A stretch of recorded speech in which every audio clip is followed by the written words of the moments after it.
ऐसे कभी भी नहीं होता कि एट वंस जो है वो पेंक्रियाज जो है मुकम्मल तौर पे नॉन फंक्शनल हो जाए, सारे उसके बीटा सेल्स डेड हो जाए। अब एलोपैथी में क्या होता है कि एलोपैथी में फौरी तौर पे जब अद्वियात देते हैं या फौरी तौर पे इंसुलिन लगाना शुरू करते हैं तो वो जो लबलबा है वो डोरमेंट होना शुरू हो जाता है, उसकी जो एफिशिएंसी है वो जल्द तेजी से जो है इन्हतात पजीर होना शुरू हो जाती है।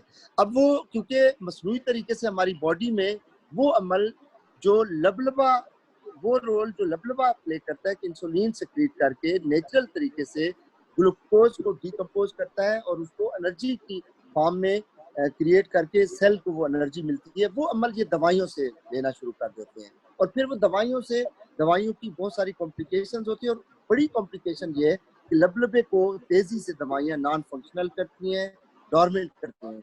अब ये जो आहिस्ता आहिस्ता लबलबे की फंक्शनिंग जो है वो मतलब डिक्लाइन का शिकार होती है, इस सूरत हाल को अमेरिका में तरक्की याफ्ता ममालिक में प्री डायबिटिक कंडीशन कहा जाता है। और उसमें उन डॉक्टर्स की कोशिश होती है कि लबलबे को वो फंक्शनल करते हैं, लबलबे को नॉर्मल करते हैं, उसकी सलाहियत को जो है 100% करते हैं ताकि मरीज जो है नॉर्मल हो जाए, वो शुगर का मरीज ना बने। हमारे यहाँ फौरी तौर पे उस मरीज को शुगर का मरीज डिक्लेयर कर दिया जाता है। और जैसे डॉक्टर साहब फरमा रहे थे, डॉक्टर फजल रहीम चौहान साहब, कि पहले चाहे वो रैंडम डायबिटीज हो या फास्टिंग की डायबिटीज, उसके स्टैंडर्ड्स और थे।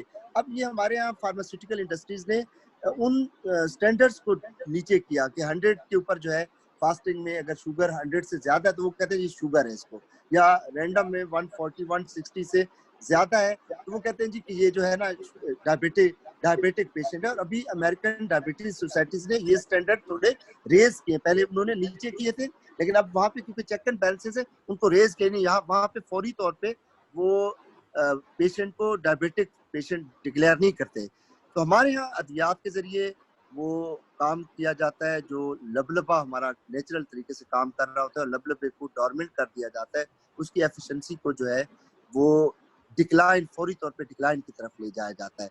तो बाकी इसके ऊपर डिटेल से जो है वो मतलब डॉक्टर चौहान साहब इस पे डिटेल से रोशनी डालें और माशाल्लाह थैंक यू मुस्तफी साहब ने भी, और फिर आप लोग प्लीज डॉक्टर इरफान साहब से भी हेल्प लें प्लीज। जी जी इकरार भी आपने बहुत प्यारा एडिशन किया। मैं अपने सब दोस्तों को, वेलनेस लीडर को मतलब ये बताना चाह रहा हूँ, आप सब दोस्त मेरे कॉन्सेप्ट चेक करें कि आपको या आपकी फैमिली को 200 तक अगर शुगर हो गई है, तो पिछली दफा एक दोस्त ने बात की थी कि 200 तक शुगर हुई है, क्या हुआ कि पेशाब बार बार आना शुरू हुआ, पेशाब बार बार आना शुरू हुआ, जिस्म से प्रोटीन निकलना शुरू हो गई, प्रोटीन निकलना शुरू होगी, वीकनेस शुरू होगी। तो अब आपको, अगर आप चले गए दवाई की तरफ, तो अब आप समझ जाएंगे, अगर आप मेडिटेशन की तरफ, मेडिसिन की तरफ चले गए, एलोपैथी मेडिसिन की तरफ चले गए, तो अब आप कंफर्म जो है वो डायबिटिक हो जाएंगे।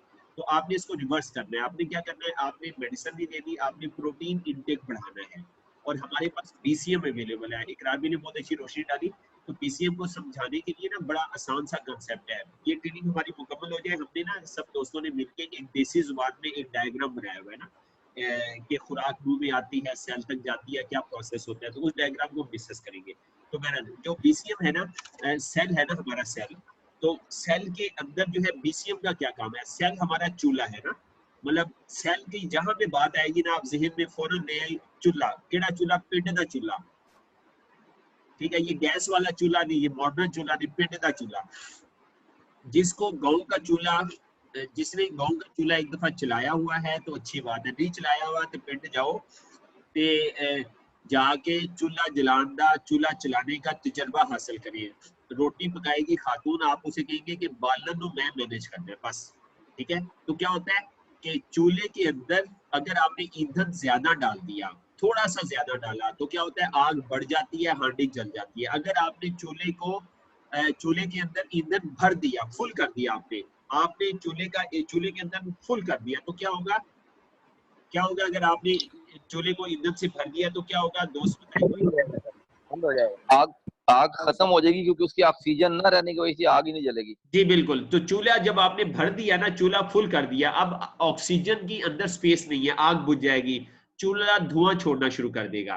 तो अब खातून क्या करेगी, फौरन उसमें से आधा ईंधन निकाल के साइड पे करेगी और आधा या एक बड़ा 4 ईंधन रखेगी और फौरन क्या पकड़ेगी, वो क्या चीज पकड़ेगी वो? आग। नहीं, फूंकनी लेगी। फूकनी लगा के फूक लगाएगी, ऑक्सीजन को बढ़ाएगी। फूंकने की जरूरत क्यों पड़ी? इस वजह से पड़ी, चूल्हे के अंदर आग बंद होगी, फूंकने की जरूरत पड़ी। तो आप समझ जाएं शुगर वालों के साथ क्या होता है कि उनकी जो चूल्हा है, सेल है, उसके अंदर आग बंद हो गई है, आग बंद हो, तो हमें फूंकने की जरूरत है। ठीक है, तो हमारे पास 2 फूंकनियां हैं। बहुत सिंपल सा कंसेप्ट है, हमारे पास सिर्फ 2 फूंकनियां हैं। एक फूंकनी है एक्सरसाइज और दूसरी जबरदस्त लेटेस्ट फूंकनी है, वो है बीसीएम। तो ये दोनों क्या करेंगी, चूल्हे के अंदर फूंकनी रख के वो क्या करती है, हवा मारती है। हवा मारने का मतलब क्या होता है कि बढ़ा दिया जाए, चूल्हे के अंदर जो ईंधन है उसको जलाना शुरू कर, वो बर्न होना शुरू हो जाए। चूल्हे के अंदर ईंधन बर्न होता है, जलता है तो तवानाई बनती है। तो इसी तरह शुगर वालों के साथ क्या होता है, उसके चूल्हे के अंदर आग नहीं जल रही होती, दरवाजा बंद होता है। तो हमने क्या करना है, हमने फौरन अंदर, हमने 3-4 अटैक करते हैं ना, हम एक अटैक की बात कर रहे हैं कि अभी हम ना उसके सेल के अंदर ना फूंकनी मारते हैं और उसके अंदर बर्निंग शुरू करते हैं, कैलोरीज बर्न करना। आपने सुना होगा पढ़े लिखे लोगों से, उतनी कैलोरीज लो जितनी बर्न हो जाए। तो लोगों ने कैलोरी टेबल बनाया होता है कि आज की मेरी कैलोरी पूरी होगी तो मैं अब कोई कैलोरी नहीं लूंगा। तो ये हेल्थ कॉन्शियस लोग होते हैं। तो बहरहाल, तो कहने का मकसद है कि बीसीएम जो है राना साहब, जी, आपने अल्हम्दुलिल्लाह एक बहुत बड़े साइंसी मसले को बहुत आसान देसी जो है ना तरीके से समझा दिया, हमारे जहनों को बहुत क्लियर किया है। एक्सीलेंट, वेरी गुड राना साहब। Thank you sir, thank you, जजाकल्लाह। तो बहरहाल, तो बीसीएम में ने क्या करना है सर, फूंकनी का काम करना है। सेल के अंदर कैलोरीज बर्न होना शुरू होगी। अब हर शुगर वाले के मुंह पे एक जुमला होता है, जिस्म में जान नहीं है, जिस्म में जान नहीं है। ठीक है, क्यों जानती है? क्योंकि उसने शुगर इंटेक उसका ज्यादा है, शुगर इंटेक ज्यादा है, तो वो अब वो शुगर क्या कर रही है, सेल के अंदर नहीं जा रही, सेल के बाहर फिर रही है और खून के अंदर शामिल हो रही है। अब उसको क्या किया जा रहा है, एलोपैथी वाले क्या करते हैं, वो अननेचुरल तरीके से उसको ट्रीट करते हैं। फिर बहुत अच्छी बात की अभी दोस्तों ने कि लबलबे के बीटा सेल डेड होना शुरू हो जाते हैं, क्योंकि अब आपने उसका काम छोड़ दिया, आपने उसको दवाई पे डिपेंडेंट कर दिया, वो काम करना छोड़ देते हैं। तो ऐसे ऐसे उनके बीटा सेल जो है वो डेड होना शुरू हो जाते हैं। तो एक तो आपने ये कांसेप्ट बड़ा अच्छा बताया सब दोस्तों ने पिछली क्लास में और इस क्लास में कि शुगर अगर 200 पे पहुंच गई है तो आप बिल्कुल परेशान ना हो, आप जो है पीसीएम का इस्तेमाल करें। और इकरार भी ने बहुत अच्छी 3 तकसीमें की, इकरार भी ने ना बहुत जबरदस्त 3 आज की वो बातें थी, 33%, 33%, 33%। तो इकरार भी क्या क्या कहा आपने, 33% क्या क्या चीजें कही? 33% लाइफस्टाइल, आप जरा उसे रिपीट कर दें, उसको मैं चाहूंगा फिर लिखवा भी दे कोई दोस्त ना। आपने कहा हाँ जी, 33 देखिए दुनिया में जो डायबिटीज मैनेजमेंट है ना, उसमें 3 फैक्टर्स जो है ना रोल प्ले करते हैं। 33% जो है वो फिजिकल एक्सर्शन है, एक्सरसाइज है। जी 33% जो है डाइट जो है ना, उसको कंट्रोल वो है। मैनेज करवाते हैं, डाइट प्लान बेहतर करवाते हैं। और 33% मेडिकेशन है, मेडिक, अद्वियात है ठीक जी। है, अब वो मेडिकेशन जो है ना, वो मैं कहता हूँ कि 33% जो हमारे पास सप्लीमेंट्स है ना, वो इतना जबरदस्त रोल प्ले करते हैं। जैसे हमारी कैल्शियम मेटाबॉलिक फैक्टर है, वो एक तरफ तो उसमें पेंक्रियाज को की कैपेसिटी को वो बिल्ड करती है, बेहतर करती है, क्योंकि उसमें पंपकिन सीड फैक्टर होता है। वो हमारे जो बीटा सेल्स है ना, उनको इनहेंस करती है। और दूसरा, वो कैल्शियम ऑब्वियसली मतलब जितने हमारे वाइटल ऑर्गन्स है ना, उनकी एक्टिविटी को, उनकी एफिशिएंसी को बेहतर करने के लिए भी कैल्शियम की जरूरत होती है। और एक बड़ी वजह, जैसे वो WHO कहता है कि 119 बीमारियां जो है वो कैल्शियम की डेफिशिएंसी से आती हैं, तो उसमें वो ब्रेन ट्यूमर भी कहते हैं। और कार्डियक डिजीजेस का बड़ी वजह जो है वो कैल्शियम डेफिशिएंसी होती है, क्योंकि कैल्शियम ने जो है कार्डियक मसल्स को स्ट्रेंथन करना होता है, कैल्शियम ने कार्डियक नर्व्स को जो है स्ट्रेंथन करना होता है। इसी तरीके से कैल्शियम डेफिशिएंसी की वजह से भी जो है वो बीटा सेल्स हमारे डिस्ट्रॉय हो रहे होते हैं, और जो पेंक्रियाज है उसकी फंक्शनिंग जो है वो डिक्लाइन का शिकार हो रही होती है। तो ये जो मेटाबॉलिक फैक्टर है, एक तरफ तो उसमें पंपकिन सीड फैक्टर जो है उसकी लबलबे की इस्तेदाद जो है उसको बेहतर करता है, एफिशिएंसी बेहतर करता है। और दूसरी तरफ वो जो हमारी नेचुरल कैल्शियम है, वो लबलबे को स्ट्रेंथन करती है ताकि वो नॉर्मल इंसुलिन जनरेट करे। तो वो मैंने 3 फैक्टर्स गुजारिश किए। ये 3 फैक्टर्स जो है शुगर को नॉर्मल करने में, शुगर वाले पेशेंट को सपोर्ट करते हैं। एक फिजिकल एक्सर्शन यानी एक्सरसाइज, 33% इसका रोल है। 33% डाइट कंट्रोल करने का रोल है, और 33% मेडिकेशन है। जो मेडिकेशन है उसमें ऐसा तरीके से हमारी कैल्शियम 2 जो है या मेटाबॉलिक फैक्टर कैल्शियम, ये बड़ा रोल प्ले करती है। चिटोसान का फिर अपना किरदार है, और ये जो हमारी ग्रेप एक्सट्रैक्ट है उसका अपना किरदार। ये तीनों चीजें मेडिकेशन में मैं कहता हूँ 100% रोल प्ले करती है। हमें दवाइयों की तरफ जाने की जरूरत ही नहीं है। इसमें सर इकरार भी, इसमें हम एक चीज और ऐड करेंगे कि जो जी, फिजिकल एक्सर्शन है ना जी, इसमें 20% आपकी फिजिकल एक्सर्शन का रोल है। अगर आप एक्सरसाइज करते हैं तो वो जी सर, बेनिफिशियल है, और 13% हम उसको शेयर देंगे बीसीएम को ना। हाँ, मोर एग्जैक्टली वो इफेक्टिव माइक्रो है सर्कुलेशन आपका है। एक्सरसाइज करना। जी, तो मैंने प्रैक्टिकली खुद देखा ना। हाँ मैं चौन भी, जी, मैं एक चीज तमाम दोस्त ने ये चीजें लिख ली। एक तो है 33% एक्सरसाइज। तो हम एक्सरसाइज में वर्ल्ड में नंबर 1 है। क्यों नंबर 1 है? एक हम एक्सरसाइज करवाएंगे, दूसरी बीसीएम, मतलब हमारे पास यस एक्सरसाइज और बीसीएम का कॉम्बिनेशन है ना, तो हमारा कोई सानी नहीं है वर्ल्ड के अंदर। ठीक है, पहली चीज आप लिखिए, इकरार ने जो लिखा ना 33% एक्सरसाइज, एक्सरसाइज में आप लिखिए बीसीएम प्लस एक्सरसाइज। ठीक है, और ये गलत डुप्लीकेशन है कि बीसीएम एक्सरसाइज का नेमुल बदल है, नेमुल बदल नहीं है। यस ठीक है, यस मतलब दोनों चीजें मैं कहता हूं कि ये ना ये मिसाइल की तरह काम करेंगी शुगर वाले के ऊपर ना। जी, ये दो जी, कुल ताकतें हैं, फूंकनियां हैं, ये फौरन सेल के अंदर ऑक्सीजन लेवल को बढ़ा देंगे। और इकरार भी बार बार बात कर रहे हैं micro circulation, micro circulation, micro circulation. ये क्या है? बारीक नालियों के अंदर खून की रवानगी। ठीक है, तो अभी सेहतमंद लोगों की भी बारीक नालियों के अंदर खून की रवानगी नहीं होती, उनकी भी बहुत बड़ी परसेंटेज ब्लॉक होती है, इससे जिंदगी चलती जी रहती सर, है, कोई लेकिन जी सर, क्वालिटी ऑफ लाइफ नहीं होती। ठीक है, इसके जी सर, वजह से सिस्टम। तो आप लिखिए एक्सरसाइज में 2 चीजें लिखिए, बीसीएम और एक्सरसाइज, और दूसरा लिखिए लाइफस्टाइल। लाइफस्टाइल, ठीक है, लाइफस्टाइल में हमारे पास चीट टेबल है। ठीक है, इसमें भी हम वर्ल्ड में नंबर 1 है। हमारे पास जो नॉलेज है वो शायद किसी के पास भी नहीं है। आप चीज साइकिल है ना, चीज साइकिल को फॉलो करिए।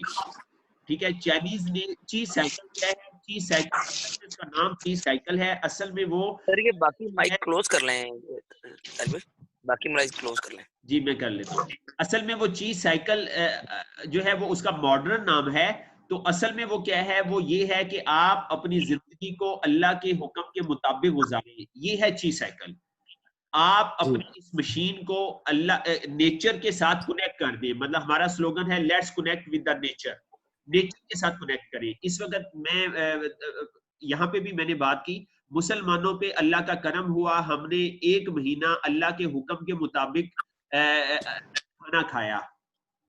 ठीक है, और 1 महीना हमारे ऊपर अल्लाह का करम हुआ, और नॉन मुस्लिम के ऊपर अल्लाह का 12 महीने करम हुआ, वो 12 महीने अल्लाह के हुक्म के मुताबिक खाना खाते हैं। और मुसलमानों के ऊपर 11 महीने अल्लाह की लानत बरसती है। और हम अपने आप को अफजल कौम कहते हैं, हम अपने आप को अफजल कौम कहने के अहल नहीं हैं।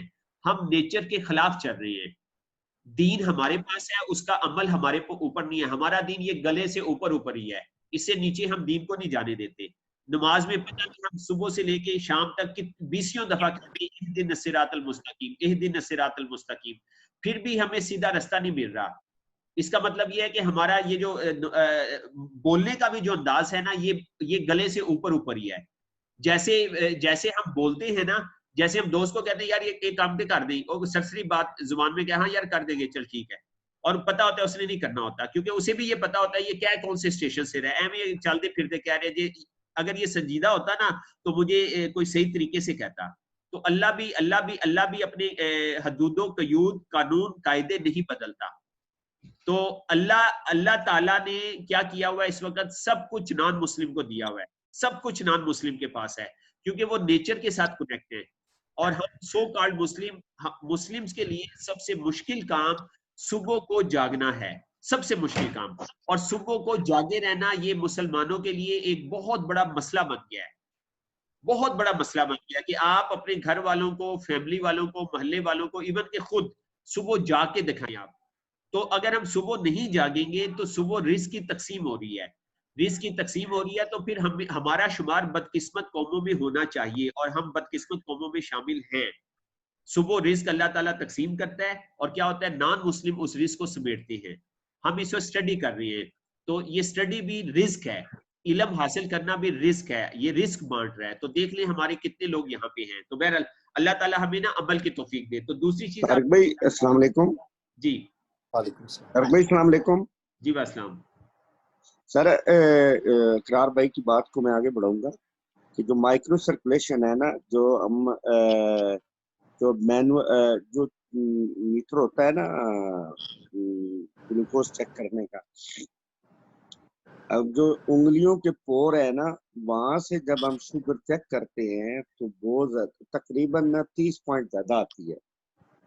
और जो बड़ी नालियों में खून का टेस्ट होता है ना, जो लेबोरेटरी वाले टेस्ट करते हैं, तो उसमें 30 पॉइंट शुगर कम होती है।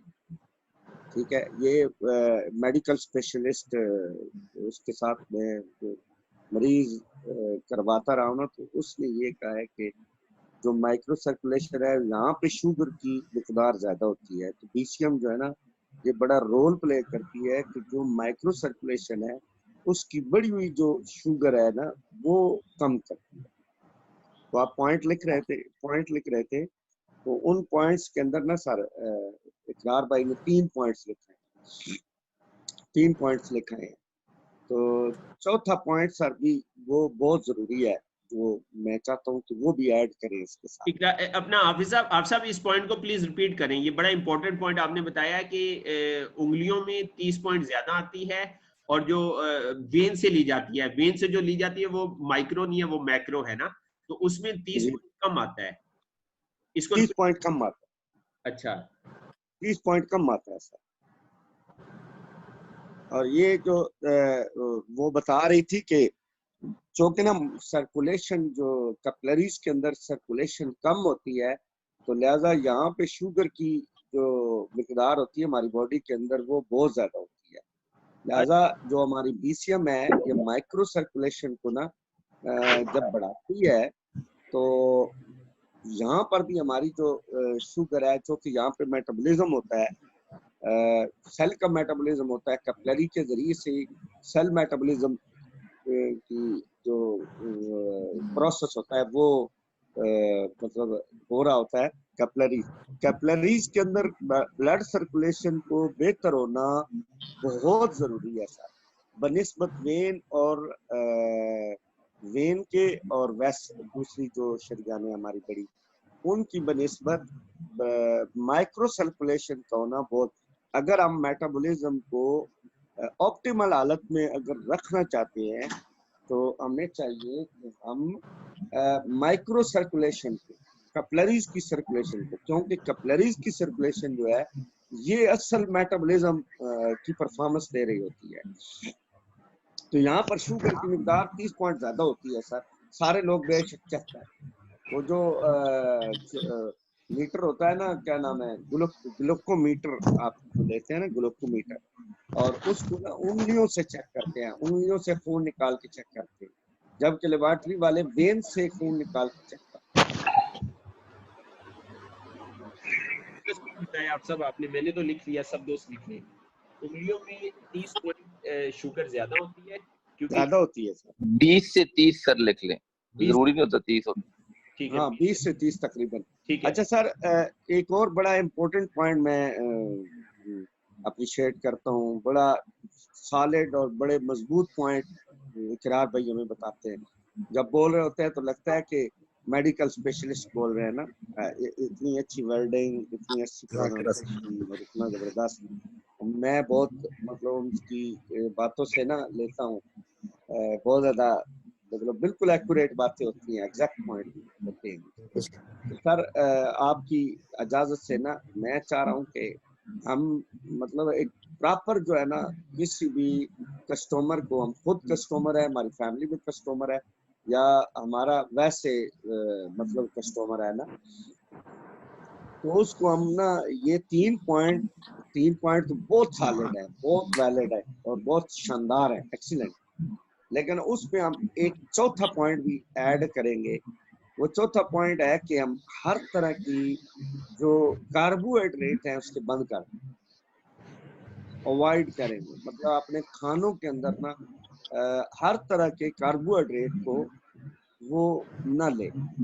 उसको कोशिश करे शौरी तौर पे अपने लाइफस्टाइल के अंदर कार्बोहाइड्रेट से हर तरह मुमकिन तौर पर, क्योंकि कार्बोहाइड्रेट तो हर चीज में होते हैं ना, लेकिन बाज चीजें ऐसी होती हैं जैसे अभी तरबूज है ना, उसके अंदर बहुत ज्यादा कार्बोहाइड्रेट है, ठीक है सर। तो इसी तरह मतलब गंदम है, चावल है, चीनी है, बहुत सारे फ्रूट्स हैं, उनके अंदर कार्बोहाइड्रेट्स होते हैं। मतलब वो चार्ट बना हुआ है बड़ा, आप हर बंदा जो